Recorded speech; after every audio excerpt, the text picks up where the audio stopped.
வணக்கம். இன்றைக்கி நம்ம ரொம்ப ஈஸியான ஒரு முட்டை குழம்பு செய்யலாம். ஃபஸ்ட் ஒரு கடாயில் தேவையான அளவு எண்ணெய் ஊற்றிக்கோங்க. அதுக்கப்புறம் கரம் மசாலாலாம் போட்டுக்கோங்க. அதுக்கப்புறம் பொடிசாக நறுக்குன்னு வெங்காயம் போட்டுக்கோங்க. இந்த வெங்காயம் நல்ல பொன்னிறமாக வதங்கணும். அதுக்கு தேவையான அளவு உப்பு போட்டுக்கோங்க.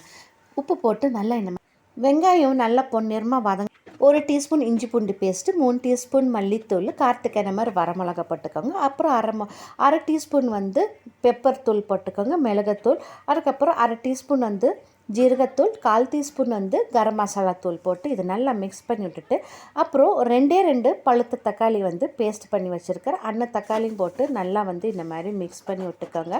தக்காளி பச்சை வாசனை போகிற வரைக்கும் நல்லா வதக்கி எண்ணெய் பிரிஞ்சு வர வரைக்கும் வெயிட் பண்ணுங்கள்.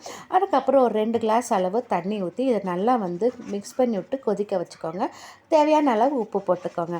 அதுக்கப்புறம் நம்மளோட இந்த தண்ணி கொதிஞ்ச அப்புறம் ஒரே ஒரு முட்டை நல்லா பீட் பண்ணி வச்சுருக்கிறேன். அந்த முட்டையை அடுப்பை சிம்மில் வச்சுட்டு இந்த முட்டையை நல்லா எல்லா பக்கம் மிக்ஸ் பண்ணுற மாதிரி நல்லா மிக்ஸ் பண்ணி விட்டுக்கோங்க. அதுக்கப்புறம் முட்டையை கீறி வச்சுருக்கிற ஒரு 4 முட்டையை உங்கள் விருப்பத்துக்கு ஏற்ற மாதிரி நீங்கள் முட்டை ஆட் பண்ணிக்கலாம். அதுக்கப்புறம் இந்த முட்டையை நல்லா போட்ட அப்புறம் மூடி போட்டு ஒரு 20 நிமிஷம் கழித்து மீடியம் ஃப்ளேமில் வச்சு பார்த்தீங்கன்னா நம்மளோட சூப்பரான முட்டை குழம்பு ரெடி ஆகிடுச்சு.